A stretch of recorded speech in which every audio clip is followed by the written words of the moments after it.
adik-adik, berjumpa lagi dengan Kak Yusnia. Semoga kalian di sana dalam keadaan sehat semua ya. Pada video kali ini, kakak akan membahas bab lingkaran tentang mengenal lingkaran. Jadi, siapkan alat tulis kalian dan mari kita mulai. Pertama, kakak akan sampaikan dulu tujuan dari video pembelajaran ini. Setelah menonton video ini, kalian diharapkan akan bisa memahami konsep lingkaran, lalu memahami unsur-unsur lingkaran, dan yang terakhir menentukan unsur-unsur dari suatu lingkaran. Oke, langsung saja mari kita mulai pembahasannya. Lingkaran merupakan salah satu bentuk geometri datar yang banyak kita jumpai dan kita manfaatkan dalam kehidupan sehari-hari. Lingkaran berguna dalam banyak bidang kehidupan. Misalnya, yang pertama dalam bidang olahraga.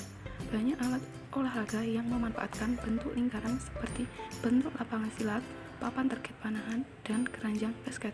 Yang kedua, dalam bidang arsitek. Bagi seorang arsitek, bentuk lingkaran dinilai memiliki bentuk yang indah untuk mendekorasi rumah maupun gedung perkantoran, seperti bentuk pintu, jendela, dan atap rumah. Yang ketiga, dalam bidang teknologi. Dalam bidang teknologi, bentuk lingkaran juga sering kita jumpai, seperti roda mobil, roda motor, dan setir mobil yang memanfaatkan bentuk lingkaran. Selain dalam ketiga bidang ini, konsep dari lingkaran masih dapat dijumpai dalam bidang-bidang lainnya. Oke, yang selanjutnya kita akan memahami tentang konsep lingkaran. Apa itu lingkaran?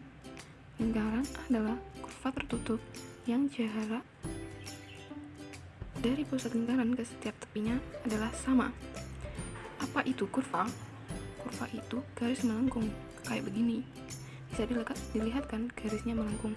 Tapi kalau lingkaran, ujung kurva ini sama yang satunya lagi menyatu, sehingga jadinya seperti ini.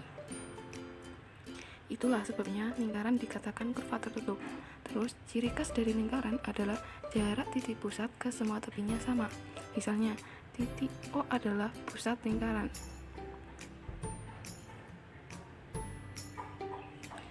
Terus ada titik A dan titik B di tepi lingkaran. Kalau dia benar-benar lingkaran, maka jarak dari titik O ke titik A dan jarak dari titik O ke titik B adalah sama. Gitu ya, bisa dipahami kan adik-adik tentang konsep lingkaran? Oke, yang selanjutnya yaitu kita akan membahas unsur-unsur lingkaran. Nah, di dalam pembelajaran kali ini ada 7 unsur lingkaran yang perlu kita pahami. Yang pertama, jari-jari. Jari-jari adalah garis yang menghubungkan titik pusat ke titik yang berada di tepi lingkaran. Contohnya, di sini titik pusatnya adalah titik O dan titik A yang berada di tepi lingkaran. Nah, garis dari titik O ke A inilah yang disebut dengan jari-jari. Next, unsur yang kedua adalah diameter. Diameter adalah garis yang menghubungkan titik yang berada di tepi lingkaran ke tepi yang lain, tapi harus melewati titik pusat. Misalnya, titik A dan titik B ini adalah titik yang berada pada tepi lingkaran. Nah, garis yang menghubungkannya dari A ke B inilah yang dimaksud dengan diameter. Ingat ya, diameter itu wajib melewati titik pusat.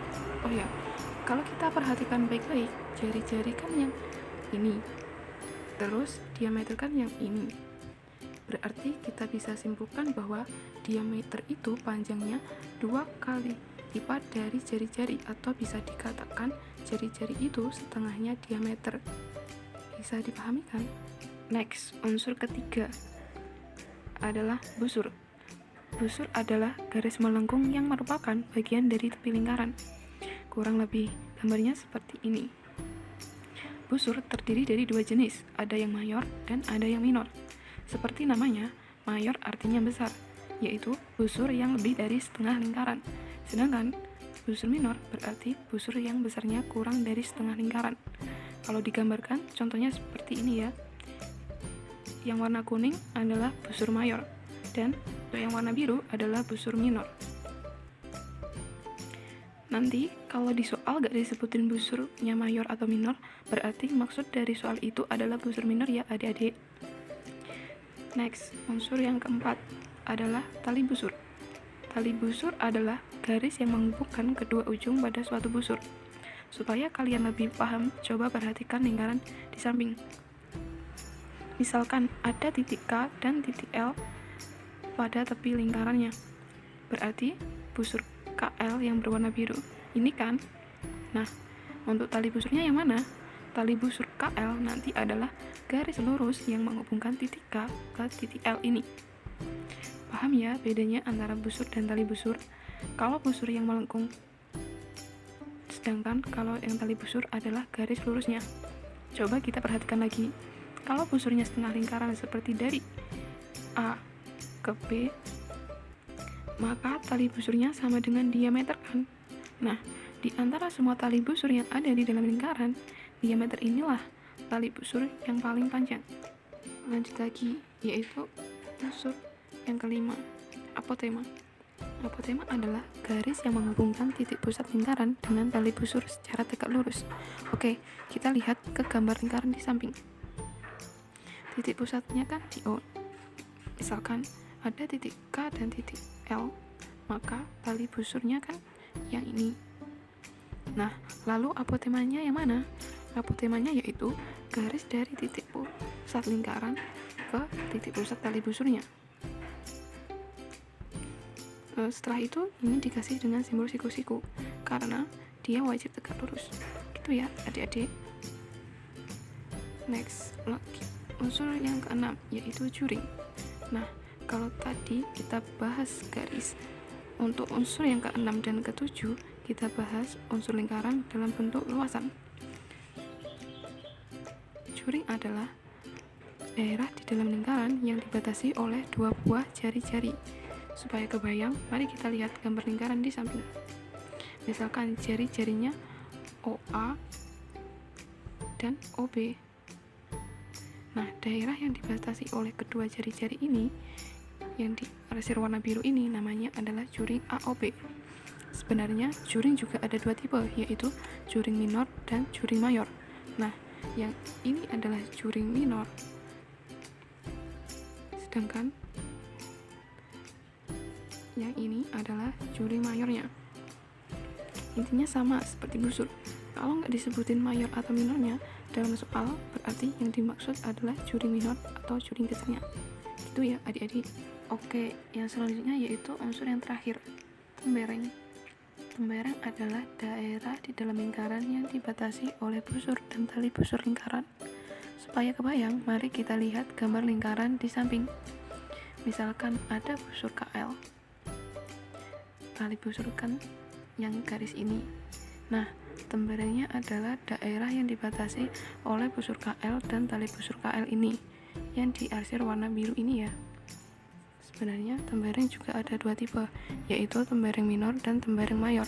Nah, yang ini adalah tembereng minornya, sedangkan tembereng mayornya yang kayak gini ya. Lagi-lagi ingat, kalau enggak disebutin mayor atau minornya dalam soal, berarti yang dimaksud adalah tembereng minor atau tembereng yang kecil. Gitu ya, bisa dipahami kan? Next, selanjutnya yaitu latihan soal. Kalian coba latihan soal berikut. Nanti kalau udah ketemu jawabannya, silakan tulis di kolom komentar ya. Kunci jawabannya akan kakak letakkan di deskripsi video ini supaya kalian bisa cek jawaban kalian benar atau enggak. Oke, itulah video pembelajaran tentang mengenal lingkaran. Semoga video ini bermanfaat ya. Terima kasih sudah menonton. Wassalamualaikum warahmatullahi wabarakatuh.